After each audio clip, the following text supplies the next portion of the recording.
Unit 1, Introduction to Banking. Origin of Banking. Banking system plays a vital role in the economic development of a country. The word bank is used in the sense of a commercial bank. The English word bank is derived from the Italian word banco, Latin word bancus, then German word banco, which all means bench. It refers to bench for keeping, lending, and exchanging of money or coins in the marketplace by money lenders. Banking made its first beginning around the middle of 12th century in Italy.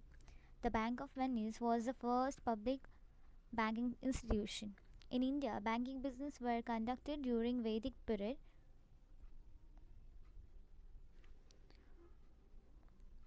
during the era of Ramayana and Mahabharata.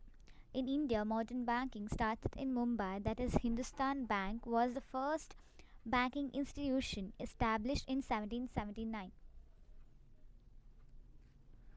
The oldest bank of India still in its operation is State Bank of India, which was named before as the Imperial Bank of India. Definition of term bank and banking.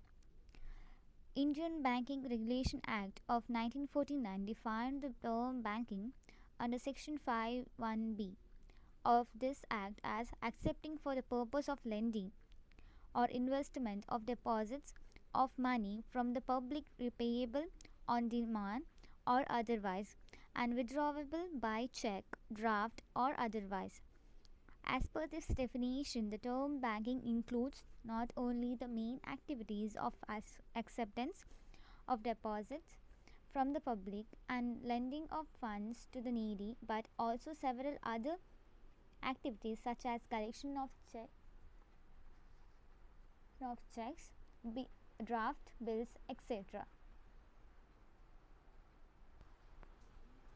According to Indian Banking Regulation Act 1949, Section 51C is defined as it is the company which transacts banking business in India. From the above definition, it is clear that acceptance of deposits and lending of money are most fundamental features of bank. Bank plays an important role in the development of trade, commerce and industry. Next concept is definition of banker. Dr. H.L. Hart defines a banker as one who is in the ordinary course of business, honors checks drawn upon him by persons from and for whom he receives money on current accounts. Definition of bank. Walter Leaf defines the bank as a person or corporation which holds itself out to receive from public deposits payable on demand or by check.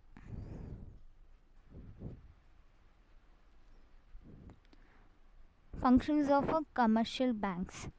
So it has two functions, primary functions and secondary function. It is divided into two, that is primary function and secondary functions. Under primary functions, acceptance of deposits, granting of loans.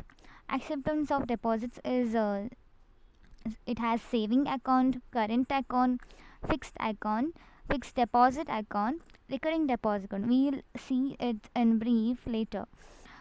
Granting of loans, cash credits, overdraft, discounting of bill of exchange. These are the features which will be given by the bank to its customer.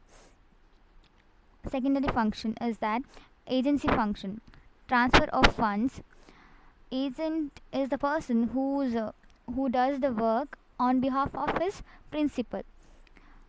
Here, principal is customer and agent is the bank. Transfer of funds, collection of checks, payments, shares and stocks.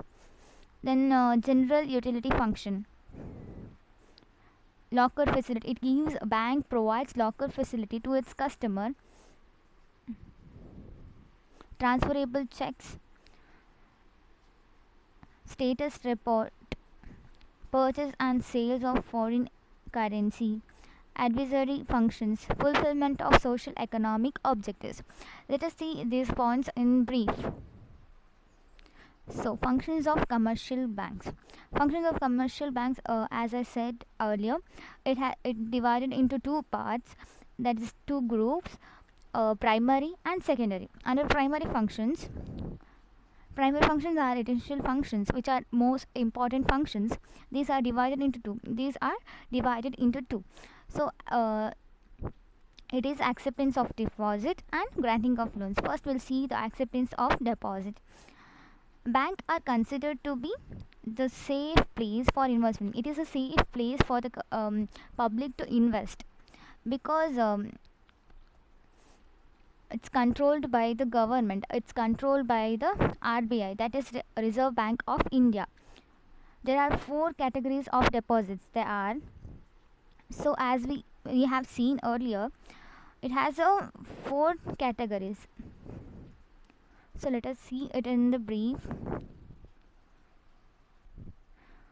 Acceptance of deposit. Bank accepts the money from the customer or the public. So for public, it is an investment or deposit. Let us see the saving deposit. This type of deposit encourages saving habit among people. This type of deposits and all encourages the public to save money more.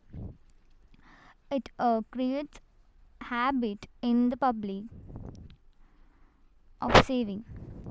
This type of account is of great help to low and middle income groups. This type of accounts helps more to low and middle income groups, that is middle class people, as we see. Also for salary earners, it helps to the persons who goes to job to save their certain sum of money in the saving account. Saving deposit is same as saving account. Banks have a good number of saving account schemes, such as basic saving account, salary account, students account. Under saving account only, it has divided into three.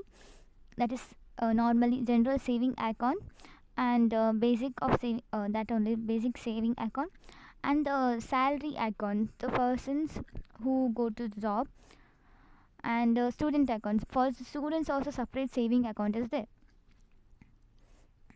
Saving accounts are maintained for encouraging savings of households. It is this account is maintained for encourage households.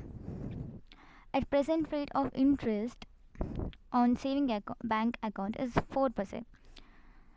The bank gives 4% interest to the persons who hold saving account according to their investments or deposits. Then comes current account.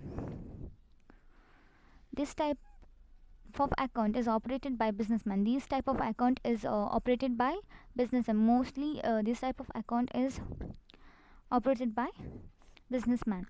They are generally opened by trading and industry concern, public authority, etc., which have frequent banking transaction involving huge amount. The amount which is deposited or withdrawn by the current account is huge, bigger number of amounts. They can be opened with the minimum deposit of 2000. The minimum deposit of current account is 2000 or 3000 according to the bank. The certain banks. In current account, customers can deposit any amount of money at any number of times. This helps customers or businessmen to deposit at any time, at any amount, any number of time. Similarly, they can be withdrawn from the current account at any amount, a number of times. So similarly, it can be withdrawn by the businessman at any time or any number of times or any amount, or it can be huge amount. These accounts are open not for any purpose of saving. These type of accounts are not opened for saving purpose and all. It's only for the business people. It's only preferable for business people, businessmen. So, but only for the purpose of keeping proper account. It is opened for to maintain a proper account. So, the businessman need a proper account. They have to show their their coming and outgoing amount, income and outsource. In current account, there is no restriction of deposit and withdrawals. In the current account, there is no restrictions for deposits and withdrawals. The account holder can get the benefit of overdraft. In current account, the account holder can get the benefit of overdraft. Overdraft facility current deposits are repayable on demand. These overdrawn amounts are repayable on demand. For these reasons, they are called demand deposit or cash deposit. For this reason, for overdraft facility current deposits repayable, for repayable on demand future. For this reason, this type of account is called demand deposit or cash deposit. Fixed Next comes fixed deposit account. Under fixed deposits, lots of amounts are deposited at one time for a specific period. Here, a huge amount or any amount